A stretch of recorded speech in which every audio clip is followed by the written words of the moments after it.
Ils nous jugent que nous sommes pauvres, mais entre-temps, ceux qui nous jugent que nous sommes pauvres, ce sont eux qui sont en train de piller nos ressources naturelles.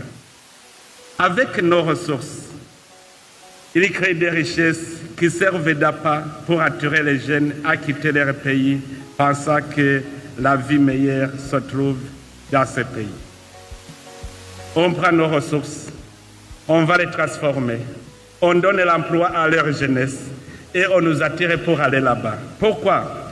Parce que si nous y allons, la main-d'œuvre devient moins chère. Mais aussi ce qu'ils transforment, ils vont le vendre chez nous à plus cher.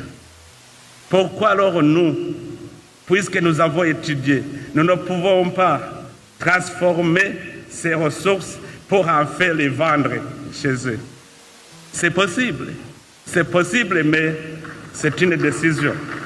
Parce que c'est là même qui veulent qu'on les donne nos ressources naturelles. Ce sont eux qui nous incitent à la corruption et à la malversation économique. Ils traitent nos dirigeants.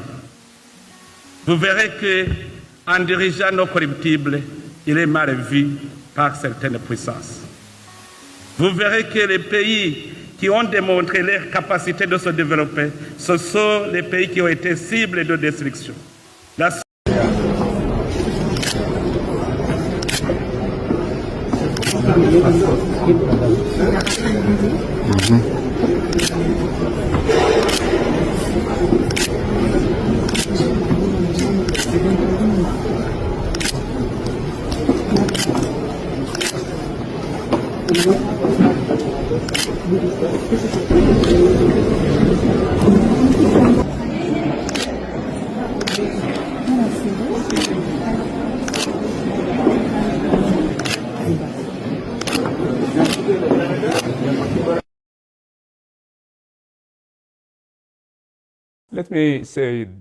Je tiens tout d'abord à remercier le président Xi Jinping pour cette initiative faisant de l'année 2026 l'année des échanges entre les peuples de Chine et d'Afrique.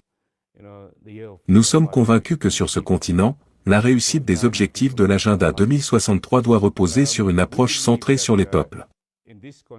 Je pense que l'établissement de ponts entre les peuples chinois et africains est une question existentielle.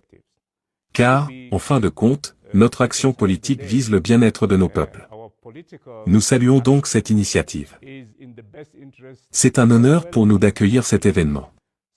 Je suis persuadé que cela a effectivement jeté les bases d'échanges fructueux entre les peuples chinois et africains lors de l'année à venir. Cet événement représente donc un moment clé pour nous pencher sérieusement sur cette question et mobiliser tous les mécanismes à notre disposition. Je remercie la Chine d'avoir porté cette proposition à l'attention de l'Union africaine.